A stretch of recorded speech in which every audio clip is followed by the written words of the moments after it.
Hello guys, welcome to my YouTube channel Shyamaji Basavaraj. So ಗುರುವಾರದ blog ಇದಾಗುತ್ತೆ friends. So ನಾನು ವರ್ಕಿ ಆಳುಗಳನ್ನ ಹುಡ್ಕೊಂಬಂತ ಹೋಗಿದ್ದೆ. ಸೊ ಅವರೇ ಬಂದುಬಿಟ್ಟಿದ್ರು. ಸೊ ಇದೇನಪ್ಪ ಇವತ್ತು ಅವರೇ ಬಂದುಬಿಟ್ಟಿದ್ರಲ್ಲ ಅಂದ್ಬಿಟ್ಟು ನನಗೆ ಖುಷಿ ಆಗೋಯ್ತು. ಸೊ ಇದು ಬಂದುಬಿಟ್ಟು ಡಿಸೈಡ್ ಮಾಡ್ತಾಯಿದ್ರು. ಸರಿ ಬೇಗ ಬೇಗ ಟೀ ಕುಡಿಯೋ ಟೈಮ್ ಆಯಿತು ಅಂದೆ. ಅವರು ಸ್ವಲ್ಪ ಇವತ್ತು ಯಾಕೋ ವಾತಾವರಣ ಸರಿಯಿಲ್ಲ ಅನಿಸುತ್ತೆ ಅವರಿಗೆ. ರಜಾ ಮಾಡ್ತೀವಿ ಬಾಸ್, ನಾಳೇನು ಮಾಡ್ತೀವಿ ಅಂದರು. ಸೊ ಅದನ್ನು ಹೇಳೋಕ್ಕೆ ಇಷ್ಟು ಗಂಟೆ ಡಿಸೈಡ್ ಮಾಡ್ತೀರಾ, ಸರಿ ಬಿಡ್ರಪ್ಪ ಅಂದ್ಬಿಟ್ಟು ಹೆಂಗೂ ಒಂದು ಮನೆ ಸೀಟ್ ಮನೆ ಬಿಚ್ಚಿಸ್ಬೇಕಿತ್ತು. ಸೊ ಅದು ಕಾರ್ಪೆಂಟ್ರಿಗೆ ಹೇಳಿದೆ, ಸರ್ ಬರ್ತೀನಿ ಅಂತ ಹೇಳಿದರು. ಬಂದರು ಅವರು. ಸೊ ಆ ವರ್ಕ್ ಮಾಡಲಿ ಅದಾರು ಆಗಲಿ, ಇವತ್ತು ರಜೆ ಇರುತ್ತೆ ಅಂದ್ಬಿಟ್ಟು ಅದಾರ ಕಂಪ್ಲೀಟ್ ಆಗಲಿ ಅಂದ್ಬಿಟ್ಟು ಅವ್ರನ್ನ ಬಿಟ್ಟೆ. ಸೊ ಆಲ್ಮೋಸ್ಟ್ ಅವರು ಮೂರು ಸೀಟ್ ಇದ್ದರು.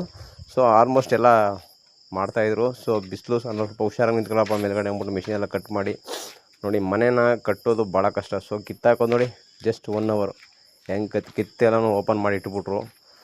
ಸೊ ಏನು ಮಾಡ್ತೀರಾ, ಈಗೆಲ್ಲ ಹಳೆ ಮನೆ ಬದಲು ಎಲ್ಲ ಹೊಸ ಮನೆ ಬರ್ತೈತೆ.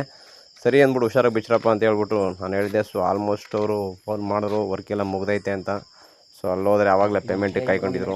ಸೊ ಸರಿ ಆ ಓನರ್ ಬರಲಿ ಬಿಡಪ್ಪ ಅಂತ ಹೇಳ್ಬಿಟ್ಟು ಇವತ್ತು ಹೇಗೂ ಗುರುವಾರ ಆಗಿತ್ತಲ್ಲ, ಫ್ರೀಯಾಗಿ ಮನೆ ಹತ್ರ ಇದ್ದೆ. ಸೊ ನಮ್ಮ ಮಿನಿ ನರ್ಸರಿಗೆ ಬಂದ್ಬಿಟ್ಟು ನಮ್ಮ ಶಿಷ್ಯ ನೋಡ್ರಿ ಹೆಂಗೆ ವರ್ಕ್ ಮಾಡ್ತಾವನೆ ನೋಡ್ರಿ. ಎಲ್ಲ ವೇಸ್ಟ್ ಆಗಿರ್ತೀರ ನೋಡ್ರಿ. ಈ ಮಗು ಯಾವ ಥರ ಮಾಡ್ತೈತೆ ನೋಡ್ರಿ. ಹಾಗೆ ನನಗೂ ಖುಷಿ ಆಯಿತು. ಸೊ ನಾನು ಆ ಕಡೆ ಎಲ್ಲ ಬದನೆ ಹಾಕಿದ್ನೆಲ್ಲ ವೀಕ್ಷಕರೇ. ಸೊ ಅದೆಲ್ಲ ಸ್ವಲ್ಪ ಎಲ್ಲ ಗಾಳಿ ಬಡ್ತಿಕ್ಕೆಲ್ಲ ಹೋಗ್ಬಿಟ್ಟಿತ್ತು ಸೀರೆಗಳೆಲ್ಲ. ಸೊ ಪತ್ತೆ ಅವರು ರೆಡಿ ಮಾಡಿ ಅವನ್ನೆಲ್ಲ ಪ್ಯಾಕಿಂಗ್ ಮಾಡಿ ಎಲ್ಲ ಫುಲ್ ಕವರ್ ಮಾಡಿದೆ. ಸೊ ನಮ್ಮ ಮಕ್ಕಳು ಸಹ ಹೆಲ್ಪ್ ಮಾಡ್ರು. ಸೊ ಇವತ್ತು ಗುರುವಾರ ಆಗಿರೋದ್ರಿಂದ ನಮ್ಮ ಆರಾಧ್ಯ ದೇವ್ರು ರಾಯರ ಮಾಡಬೇಕಿತ್ತಲ್ಲ. ಸೊ ಪರಿಶಾಕ್ ಸ್ನಾನ ಮಾಡಿ ದೇವ್ರ ಪೂಜೆ ಮಾಡಿ ರೆಸ್ಟ್ ತಗೊಂಡು ನೆಮ್ಮದಿಯಾಗಿ ಇವತ್ತು ಕುಂತ್ಬಿಟ್ಟೆ ಫ್ರೆಂಡ್ಸ್.